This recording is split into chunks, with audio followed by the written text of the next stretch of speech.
Os levitas atravessaram um apertado e escuro corredor, desembocando no reduzido pátio central do Boleterion ou quartel-general do Sinédrio.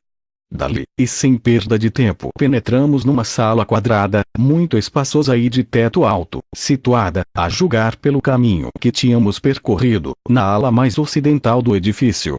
A escassa claridade que entrava pelas frestas forçava a manter acesas as lanternas de azeite.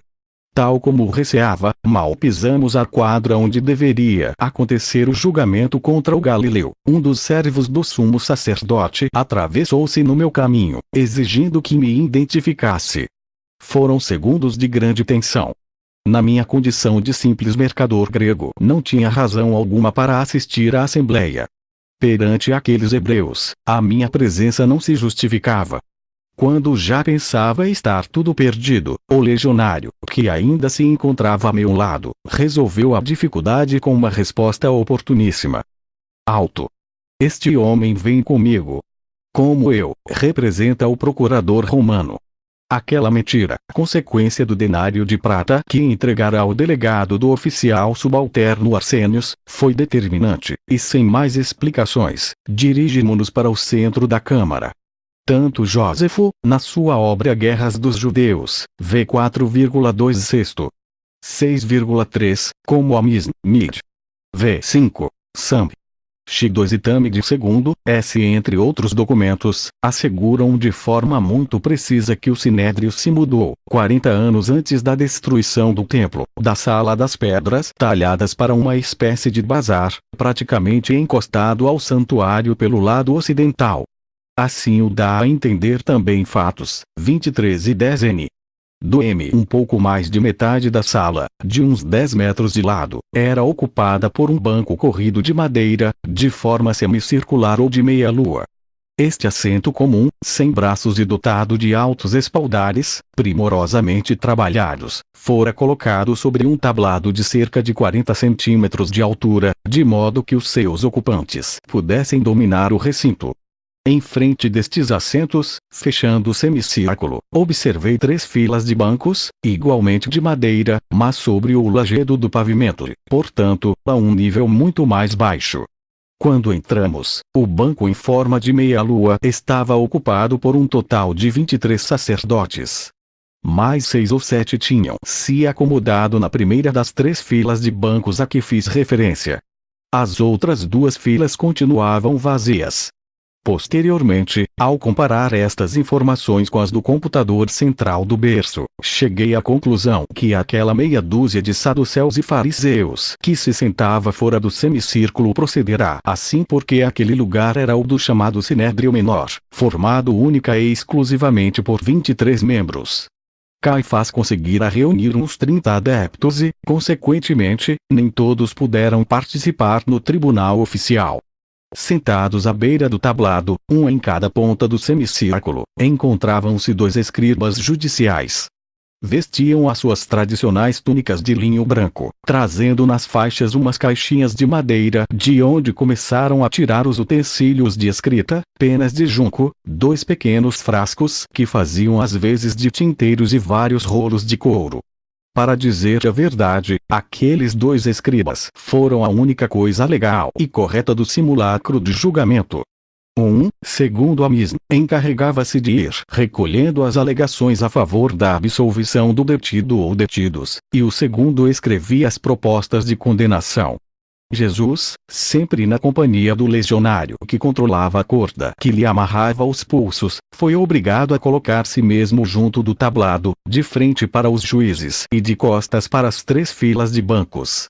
João e eu, na companhia de outros levitas e criados do Sinédrio, póstimo-nos atrás das filas de assentos, à esquerda do mestre. Ao fundo da sala, por uma porta situada nas nossas costas e que permanecia entreaberta, descobri um grupo de hebreus. Mas, julgando pela sua indumentária, não pareciam ser sacerdotes nem membros do Sinédrio. A incógnita não tardaria a ser desvendada. Logo no primeiro instante me chamou a atenção um personagem que ocupava o centro do tribunal. Devia andar pelos 50 anos. Era baixo e muito gordo. A sua obesidade notava-se especialmente na cara, redonda e congestionada, e numa grande papada sobre a qual se apoiava uma barba grisalha. A cabeça, sem o turbante que alguns dos seus companheiros de banco usavam, era arrematada por cabelo preto, muito curto, ao estilo juliano.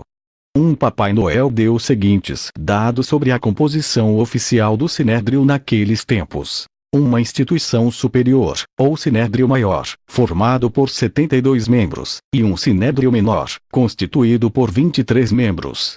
Os 2 tribunais tinham competência em casos criminais, e os 2 membros mais destacados do grande sinédrio eram um nazi, o presidente, o Ad-Bet Din, o pai do tribunal. Títulos, segundo parece, puramente honoríficos. As 3 filas de bancos do sinédrio menor eram destinados aos discípulos dos sábios. Dadas as características daquele tribunal e a hora irregular, era natural que os alunos dos juízes não estivessem presentes. A sua grande corpulência via-se notavelmente multiplicada por vestes muito diferentes da dos restantes juízes. Envergava uma túnica e calções, tudo de seda de um tom fulvo. O peito estava cingido por 5 faixas ou listras, cada uma de sua cor: ouro, carmesim, escarlate, azul violáceo e alionado.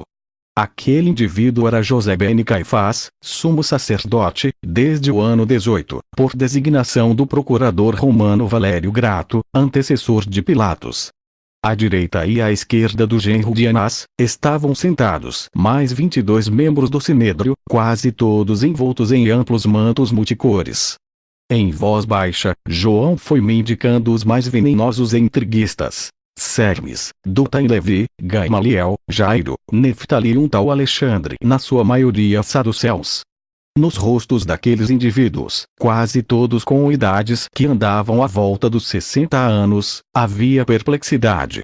O porte majestoso e sereno do Nazareno devia causar-lhes profunda impressão. Assim que Jesus foi posto na sua frente, não pararam de murmurar. Mas Caifás parecia ter pressa e, a uma ordem sua, alguns dos guardas convidaram o grupo de judeus que aguardava na sala contígua a que se aproximasse do conselho. Primeiro, surpreendido, depois indignado, João viu aquelas testemunhas começarem a fazer declarações contra os ensinamentos e a pessoa do Galileu. Os seus ataques, tão exaltados como desordenados, incidiam fundamentalmente nas numerosas violações do sábado e das leis mosaicas, que segundo eles, Jesus e o seu grupo de esfarrapados galileus tinha cometido. Os perjuros, com toda a evidência comprados pelo sinédrio, contradiziam-se constantemente, transformando a sessão numa farsa. O desfile de falsas testemunhas chegou a ser tão lamentável que alguns dos juízes, envergonhados, baixavam a cabeça ou se agitavam, nervosa e violentamente, nos assentos. O mestre, que nesta altura levantara o rosto, permanecia impassível, sobressaindo dos acusadores não só pela estatura como pelo porte majestoso.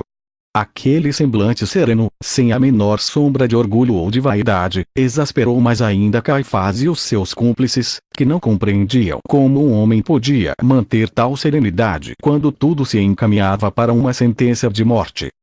Este profanador do sábado, afirmou uma das testemunhas, é reincidente, pois consta que foi admoestado pelos sacerdotes em várias ocasiões. Portanto, é réu de extermínio, de acordo com a Misn, capítulo Sinédrio Makot, o que profanava o sábado com premeditação e de modo reincidente devia ser morto por lapidação. Outra das falsas testemunhas fez uso da palavra, e apontando o Galileu lembrou à sala a multiplicação dos pães e dos peixes. De acordo com as nossas leis, afirmou, este homem é um mágico que enganou o povo com os seus atos. Akiba diz em nome de Ioshua: se 2 unem pepino servindo-se da magia, um dos coletores não é culpado, mas o outro sim. O que realiza o ato é culpado e o que só engana a vista não é culpado. Fomos muitos os que então pudemos ver como este enviado do príncipe dos demônios levava a cabo o ato e os discípulos o secundavam. Um murmúrio de aprovação se prolongou entre os juízes. Mas o mestre continuou mudo. Segundo o Levítico, argumentou outro hebreu, o réu adquiriu impureza por contato com cadáveres. E, como se isto não fosse culpa bastante, atreveu-se a violar a sagrada crença da ressurreição dos mortos, tirando Lázaro do túmulo. Alguns dos saduceus, cuja filosofia recusava de forma liminar a ressurreição dos mortos, moveram a cabeça em negação, sorrindo abertamente. Caifás, que pertencia a esta casta, deixou passar a impertinência dos saduceus. Não era um melhor momento para entrar em polêmicas com os fariseus, que tinham franzido a sobrancelha com claro desagrado pelas irônicas e silenciosas manifestações da outra parte do tribunal. A momentânea tensão entre os juízes viu-se dissipada quando a testemunha desviou a acusação para o novo fato mágico de Jesus ter erguido Lázaro do sepulcro no tempo inferior ao toque do sofar. Aquele dado fez-me pensar que, uma vez que cada um daqueles toques de como dos levitas do templo nunca se prolonga para além dos 15 segundos, a ressurreição de Lázaro, desde que Jesus o chamou até voltar à vida, se deu entre 12 e 15 segundos. A acusação, como quase todas, era tão puéril e falha de base que o sumo sacerdote, cada vez mais agitado, apressou as testemunhas seguintes para que continuassem. Mas as alegações posteriores não foram mais brilhantes. Alguns judeus, acompanhando as suas palavras com grande ostentação de gestos, lembraram ao tribunal mais um dos delitos de Jesus: não ter comido o obrigatório cordeiro pascal. Aquela informação só podia ter sido dada por Judas. Judas Iscariotes, que tinha chegado ao edifício do Sinédrio muito antes de nós, mantinha-se atrás do grupo de testemunhas, embora em momento algum chegasse a depor. As normas daquela gente proibiam que um traidor se dirigisse publicamente ao conselho. A lei mosaica, efetivamente, estabelecia que todos os israelitas eram obrigados a comer carneiro ou cabrito na festa da Páscoa. Só anos mais tarde, depois da destruição do templo, Amos, no seu capítulo 4, Pesaim, suaviza as normas, dizendo textualmente que o lugar onde não seja costume comer carne, não se coma.